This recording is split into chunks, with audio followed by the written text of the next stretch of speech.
welcome to the first podcast episode of the world of Tash Mia. I'm Tash Mia, and we're going to be talking about kinks, BDSM, and how I got to be a professional dominatrix. I guess the first thing people always ask me is how I got to be a professional dominatrix. And I certainly wasn't born one. I grew up in a leafy suburb of Sydney, had a mum and dad, a sister, a dog, a cat, went to school, had a pretty, what I'd say, normal childhood, although I hate the word normal personally. But yeah, I wouldn't say there was anything out of the ordinary with my upbringing. I ended up going to university and went into a corporate career. So I guess when I would say I got interested into maybe this lifestyle was I was always very interested in female sexuality and sexuality really in general from quite a young age. I kind of discovered the kink scene in my late teens, and my first kink I was really probably interested in was group sex. I was going to swinging clubs. I was kind of exploring that side of the kink scene at first. I then kind of discovered BDSM through the social scene. There used to be some social events held in Sydney. One that was quite famous that was run for over 20 years was called Hellfire. And I remember feeling that there was such an inclusive community and everyone was accepted. And it didn't really matter what your kink or your fetish was, it was embraced. And I really love that. And I think a lot of people in the BDSM lifestyle really feel they find a home within that community.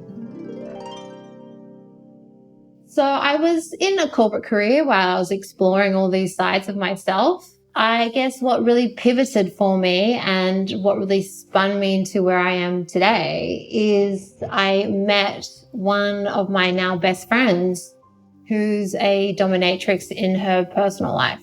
So one day, while I was still in my corporate career at this point, I remember I met up with this friend of mine, and she had actually come into my offices where I was working, and we went for lunch. And we're walking back towards the office, and she was telling me about this new sub she had been seeing. And she said to me, "Hey, why don't you come and join us?" I was like, "What?" She's like, "Why don't you come and double dom him with me?" And I had never really thought about it before. I'd done a lot, obviously, of experimentation. I was extremely open-minded. As I said, I grew up being very curious about sexuality and really embraced that about myself. But it was kind of the first moment that something had been dropped on me. And I was like, I had never considered this before, that I could take on this like dominant role and enter this like scene with someone. So because I felt nervous, I knew that I had to do it. And so I agreed. And a few weeks later, we were at her sub's house. I remember we were getting ready together. I was wearing all black with these black high boots.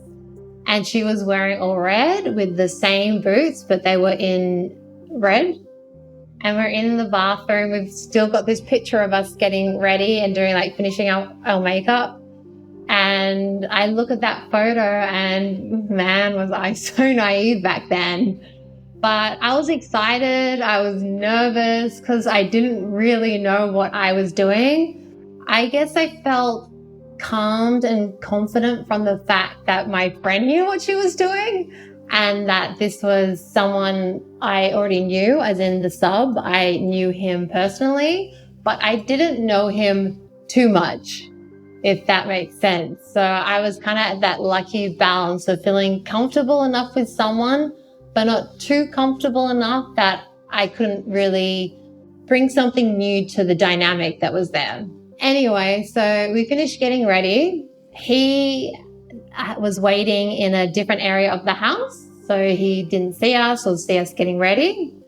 He had his own dungeon all set up, So we went into the dungeon area, and there was like every tool and toy you could imagine.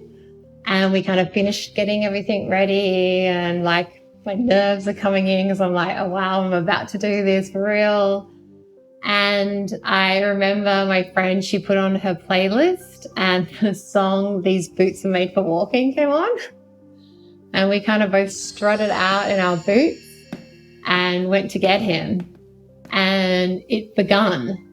And I just remember this persona kind of coming over me. And I guess that was the birth of Tash Mia. And it's funny because I think about my Dom style now to that very first night, and there's still very strong core elements of who was there that night as who is there in my sessions today. And one of those things is I'm a very sarcastic person and quite a sarcastic Dom, and I bring that into my sessions. And that was one thing I clearly remember from that night that just came out. And it brought a lot of confidence to it.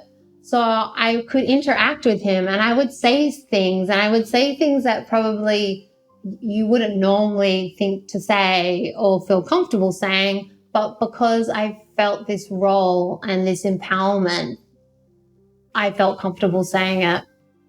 And I even remember some of the first things we did, he was rigged up. So he was out in the star position, and we started with a bit of corporal punishment. And I remember getting a few of the different floggers and whips and giving a few spanks and getting harder and harder. And then I remember she had these tiny little pegs, which is actually one activity I still use in my sessions today, and put them along his arm. And then what you do is you get a riding crop, and flick each one off. But then you miss a few times. But I still can remember that night pretty much play by play. It was exhilarating, and I left feeling on a high. And I mean, I will talk about that in later episodes about the Dom high. But I really felt it, I guess, from that first session with that couple. And that's where my journey really started. So it's pretty hard to then go back to the office the next day when you've had such a mind-blowing experience. And to be honest, I had done really well in my corporate career. I was in a very male-dominated industry. I had done really well, but I wasn't really satisfied. It wasn't my passion, even though I was good at what I was doing. And there were some things I wasn't really that happy with, to be honest, in that life. So I really started learning that I wanted to do something I was passionate about, and I wasn't currently living that life. So as I said, with this couple, I started spending more and more time with them. I remember we went away for one weekend. The sub rented this beautiful property in the Kangaroo Valley. And we spent a weekend where during the day, he would just be serving us, and he'd make us little snacks and bring us drinks by the pool, and we'd be sunbaking. And then nighttime would come around, and then the play was on, and me and her would go and get ready, and then we'd go and get him. And he deliberately would only hire houses that had wooden beams in the ceiling so that we could rig him up. So I was learning a lot and developing more and more of Tash Mia and the Dom I was and my style. And I was very lucky because it is very hard to get trained as a Dom. So I was getting, first-hand experience with people that knew what they were doing so that I could learn to do it in a safe environment. And also I was very lucky also in the fact that the submissive she had at the time was a submissive with massive breadth. And what I mean by that is it's quite rare to meet a submissive who is into most aspects of BDSM. People often will have their kinks or fetishes. They might have a few, so they might maybe have 2 or 3. I would say in my sessions, That's probably the average. There'll be like 2 to 4 maybe real kinks and things that they're into and we will stick to. So I was very lucky in the fact that that sub that I was learning with was someone that had that breadth and gave me that range to really play and explore.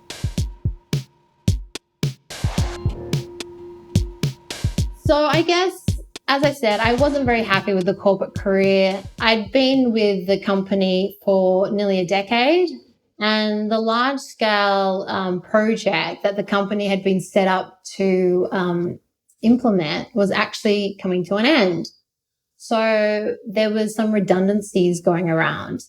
And I used this time to go to my manager and say, if there's a redundancy coming up in our team, my hand is up.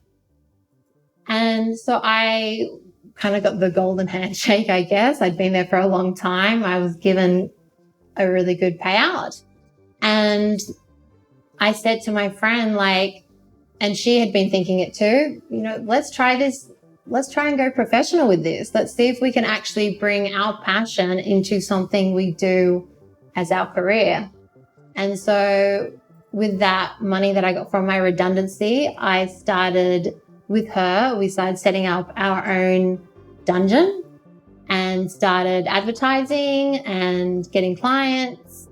Obviously, we already had quite a bit of inventory from her, but I started building up my own inventory of toys and things. And I guess it was really interesting when I started professionally domming that I noticed this difference between my work life and my home life. And it is the same today. I go to work, I step into my studio, and I'm Mistress Tash Mia. But when I leave the studio, I'm not Mistress Tash Mia. I am who I am in my home life. And they're actually two different people. And I think there's a big misconception, especially from people who aren't in the kink scene.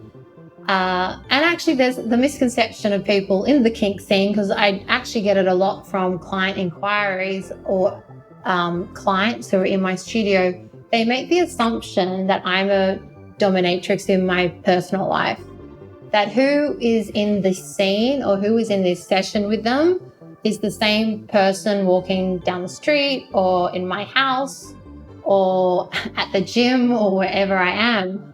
But it's not. And there is that distinction between a professional kink player. I don't want to just say BDSM player, because there's a range of people you can be, and someone that's doing it socially.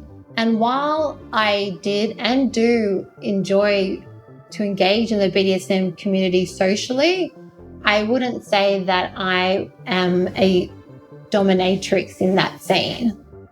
I would say I'm more of a kink enthusiast, and someone that really enjoys the diversity of the people, the openness, the acceptedness, and a lot of the values that are represented in that community itself. So I think one of the big misconceptions is kink and BDSM. I know I've said it a lot already in this podcast, and people use those terms really interchangeably, kink BDSM, but there is actually a difference between them. So how I would describe kink is it's an umbrella term, and it involves many things, and your kink can be many things. BDSM is one of those kinks. As I mentioned before, my original main kink, and still today, is group sex. That's a kink. There's things like voyeurism, where you enjoy watching, or exhibitionism, where you enjoy being watched, or even things like foot fetish. Now, a foot fetish can be part of BDSM, but it doesn't necessarily have to be. And I'll tell you what the difference is. BDSM, the core of what BDSM is, it's a power exchange dynamic. And that's what really separates BDSM from just general kinks. So you might have someone, as I said, with a foot fetish, and They might love having feet rubbed all over them, in their mouth, all over their body, just love having feet all over them, and they get really aroused and turned on by it. But if you're someone with a foot fetish in BDSM, it's being done with a power exchange already negotiated and in place. And that power positions, as most people are probably familiar with, is the dominant role and the submissive role. So the dominant role is that person who is considered the top, is another term often used for it. And they're the person kind of guiding the scene. I don't want to say in the lead, because I think the word lead gives the impression of they're in control, which is a big misconception. So we've got the dominant role, which is the person guiding the scene, and kind of like the orchestra of the scene.